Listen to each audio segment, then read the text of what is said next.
Ladies and gentlemen, good afternoon and welcome to Brooklyn, New York, as we get set for PBC on Fox this Saturday night at Barclays Center here in Brooklyn. We go live at 8 o'clock Eastern, 5 Pacific time on Fox and Fox Deportes. We have an outstanding triple header on tap.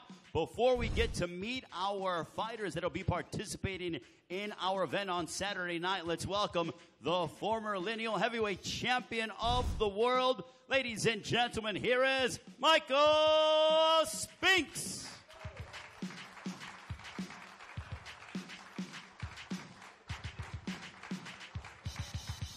Michael, it is great to see you. How excited are you for Saturday night? A big night of action at Barclays Center live on Fox. A heavyweight slugfest, the fight that I know you're very excited about. Adam Kownacki and Chris Arreola. Yes, I am excited about the fight. Like to see who is going to win. Right. We can't wait, ladies and gentlemen. Another round of applause for Michael Spinks, the former heavyweight champion of the world. So Saturday night, we kick off the action in the super welterweight division as we bring up a man who has a record of 27 wins, 21 of those coming by way of knockout against 4 defeats. Originally from Lagos, Nigeria, now fighting out of Los Angeles, California. Ladies and gentlemen, introducing Wale Lucky Boy Omotoso.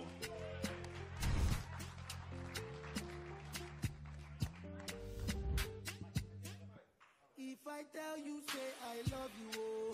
And his opponent, ladies and gentlemen, with an impressive record of 30 wins, 6 losses, including 22 wins coming by way of a knockout. Saturday night, he makes his super welterweight debut, fighting out of Brooklyn, New York. Ladies and gentlemen, please welcome the cerebral assassin, Curtis Stevens.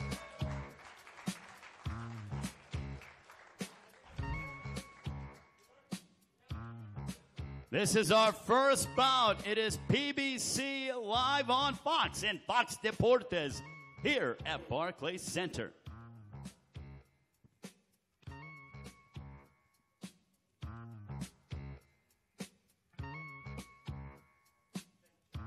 And now, ladies and gentlemen, we get set for our co-feature of the evening, 12 rounds for the interim WBA Light Heavyweight Championship of the World.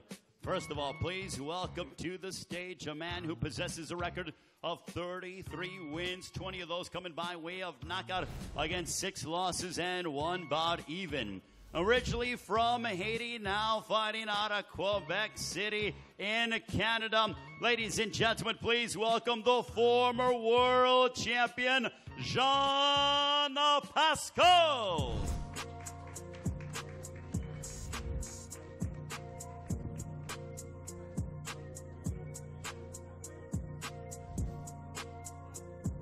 And his opponent, he is a 2012 United States Olympian with a record of 23 wins, no losses, 16 of those coming by way of knockout. Having captured his title by defeating Badu Chak back in January. Ladies and gentlemen, fighting out of Staten Island, New York, please welcome the champion, Sir Marcus Brown.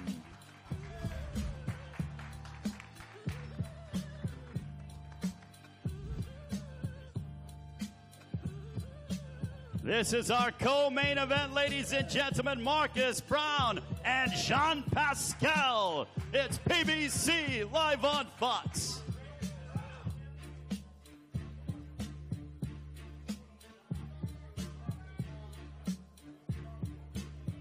And now, ladies and gentlemen, we want to take a more comprehensive look at Chris Arreola, who collides against Adam Kownacki.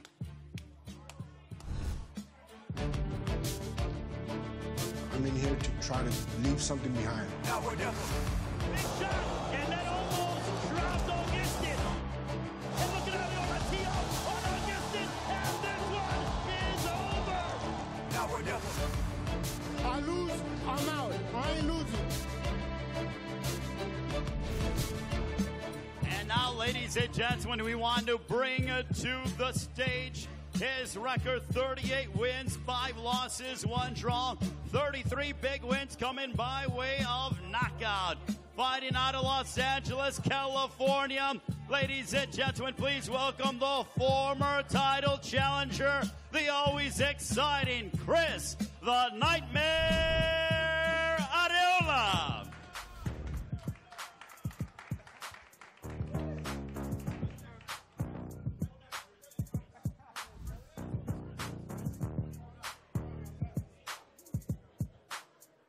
And now, ladies and gentlemen, let's dive further into Arreola's opponent, the undefeated Adam Kownacki.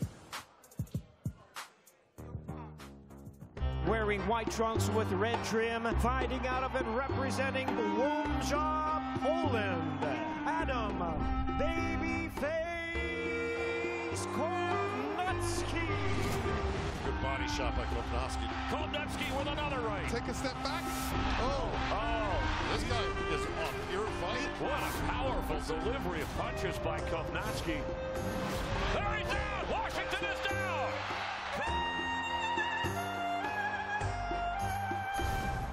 And his opponent, his record a perfect one. 19 bouts, 19 victories, 15 of those coming by way of knockout. Originally from Poland, now fighting out of right here in Brooklyn, New York. This is the 9th time he'll be fighting at Barclays Center, and the first as a main event. Ladies and gentlemen, please welcome the fast-rising world-ranked contender, Adam Babyface Kownacki.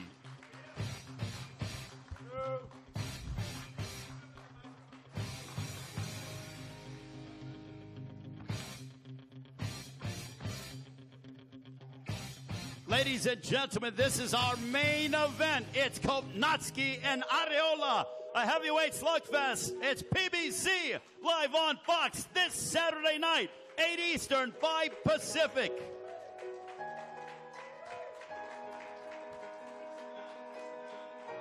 And now, ladies and gentlemen, I will turn it over to my broadcast colleague here to conduct the rest of the press conference. Here is Heidi Androl.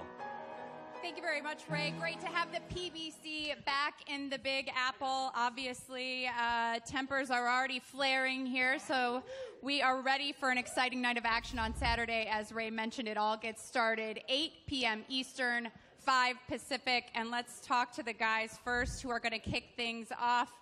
Curtis, let's start with you. Okay. 154 pounds. You've been in some wars at middleweight. You just continue to keep coming down. Why now? Why did you decide to make this move? Like my camp, we have like a lot of 160s. So instead of us all like clashing heads, I decided like I'd be the one just to move down, so we wouldn't have us fighting each other like we had Danny and Sergey did.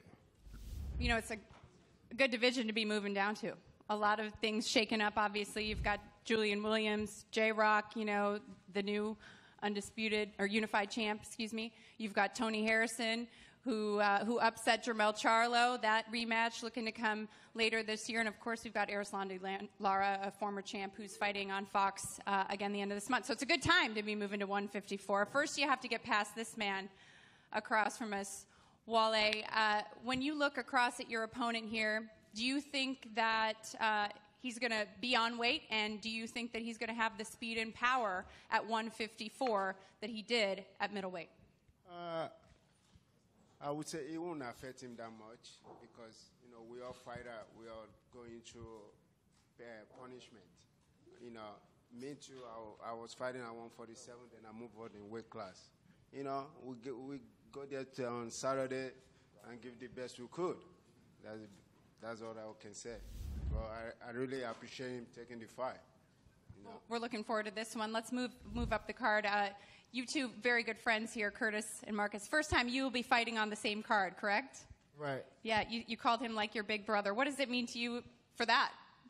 I mean, it just shows you how, life moves and time waits for no man. I remember, like I said, being 16 and watching Curtis and Berto and all those guys, Kid Chocolate, headline the Hammerstein Ballroom. So to be on the same card with him, you know, it's an honor. Things got a little heated there on the stage. I know, and at the first press conference, a lot of words were said. What happened just here now? What was said, and why the tiff? Because he just he was touching me in places, you know what I mean? I really don't want to be touched, all up in my face, and I called him my son. Because he's my son, and I'm going to son him on Saturday. Shawn, I'm sure you have some words to respond to that. I'm his son. That guy's so funny. Yeah, you my when son. I was his age, I was already a world champion. He was watching me on TV while he was at the Olympics. I'm his son. Come on, man. Be real. Stop lying to yourself. Okay. Like, the truth's going to come out anyway Saturday night. Good luck. That's it. Good luck. You know, you haven't gone 2 fights in your career. If I'm not mistaken, there hasn't been a third time that you haven't gotten a knockout. It's every 2, then a knockout. You haven't had a knockout in 2 fights. Do you expect to knock him out on Saturday? No pressure, honestly. I'm a punish him, I'll tell you that much. And I'm going to beat his ass, so however he want to go, he going to go. But, yeah, it's going to be a good one. Shawn, you said you expect him to run like a chicken. Listen, at the first press, he said he's going to knock me out. And now he's switching his phrase. Now he said he's going to do his best. He's going to pressure me. He's going to do his best. Are you going to run like a chicken and all like octopus? Or are you going to fight like a man and try to knock me out for real? Because we all know that you're the best for running like a chicken and all like an octopus. So what you going to do right now? Promise the world, promise all the fans that you're going to fight like a real man this time around. Promise, promise, because you said I'm going to beat you up. I promise I'm going to beat your ass. That's what you said. You said you're going to knock me out. I promise I'm going to beat your ass. No, you said the first press conference you're going to knock me out. So promise the world that you're going to knock me out and fight like a man. I'm not promising the world nothing. I'm promising I'm going to beat you, though. I bet you that. Let's start with you, Adam.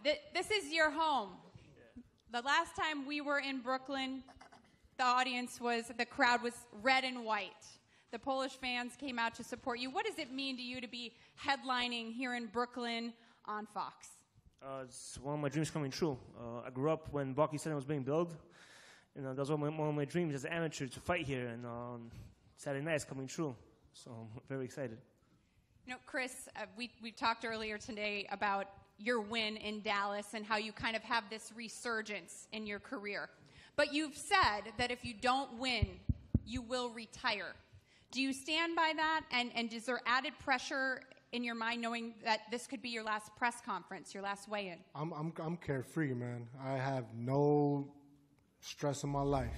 If I lose, I'm okay with walking away. But I'm not here to do that. I'm here to win. I'm here to win. You know I have a tough opponent in front of me with Adam. I know I got my work cut out for me, but the alignment will continue. You brought in Joe Goosen for this camp. Why did you make that change? What prompted you to, after all this time? See, I didn't bring him in. I went to Joe Goosen. I went to him. You know, I hunted him down because I knew it was time to make a change. I knew it was time for, you know, like I said, this is my last run. I got to make it count. I can't leave not one stone unturned. And I think the best team I could have come up with was someone like Joe, because Joe makes you work. And that's what I needed. I needed to work. I needed to work on mistakes. And I believe this fight is the winner is going to be whoever catches the first mistake. So whoever makes the mistake, they're going to lose. So I got to make sure that I keep my P's and Q's and don't let Adam catch my mistake. Adam, did you do anything differently for this camp? How was training camp for you? It was great. 12 weeks. Lifted some weights, got a little bit stronger. Sparred a lot, like I always do. These guys pushed me hard, and I can't wait to showcase all this on Saturday. I mean, I'm just ready to go. You know, Chris has fought for the title 3 times. Yep. You have yet to do that.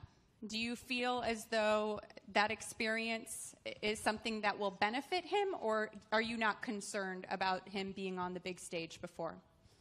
This is like a new experience for me because I'm the headliner, so it's a lot more media stuff, which is great.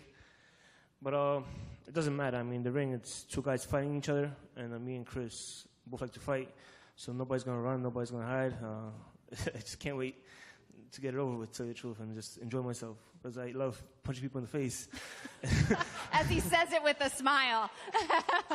You both do. Two of the nicest guys in boxing. Chris, when you look across at Adam, and you know the kind of guy he is, yeah. Does that make it harder for you to go in there against him? Absolutely not. No disrespect toward him or anybody, you know. I respect everybody outside the ring. Once we're in the ring, we ain't friends no more. Friends is out the door. Friendship's out the door. After the fight, after the bells rings, the final bell, we'll shake hands, give each other a hug, and go on with our lives. The main thing is I want to make sure that I go back to his family, he goes back to his family. But the main thing is I'm here to put on a show. I'm here to put on a show. It's lights, camera, action, time to shine. Looking forward to that. You know, speaking of putting on a show, your opponent has had 15 knockouts. When you watch his fights, what stands out to you? Violent puncher. He just keeps coming, and his smile. Honestly, I love that. That's one of the reasons I actually am a fan of him, you know. But at the end of the day, it all comes out the door, and I think I'm going to put a frown in his face that night. Chris has been in a lot of wars. I'll ask you the same question. When you look across at him and you've studied the tape on him, as I know you have, what do you see? A warrior. I remember watching him as an amateur coming up. You know, when Chris fought, it was a good fight. He's going to come to knock you out. But that definitely takes wear and tear on your body. So we're going to see how much he has left in the gas tank. But I'm definitely going to test it. What's your prediction? My prediction is the fans going to get their money's worth. Everybody that's paying a ticket, everyone's going to be watching on Fox. They better tape it because they're going to watch it again and again. You know, we have 2 great undercards and then our fight. So it's going to be a great fight, and I'm going to be come out with my hand raised. And like I said, the nightmare will continue. Adam, do you knock him out? Yeah, I mean, I know Deontay Wilder is going to be there commentating. He is. He will be ringside. Right. So I remember last time, after my last fight when I fought George Washington, he was fixing his glasses. Make sure he's going to be fixing them again. Like that. All right, we'll leave it on that note from Brooklyn. Thank you for watching. Well, if you enjoyed that clip, make sure you click somewhere around here and subscribe. From fight highlights to exclusive interviews, we have got everything you need as a boxing fan right here on PBC on Fox.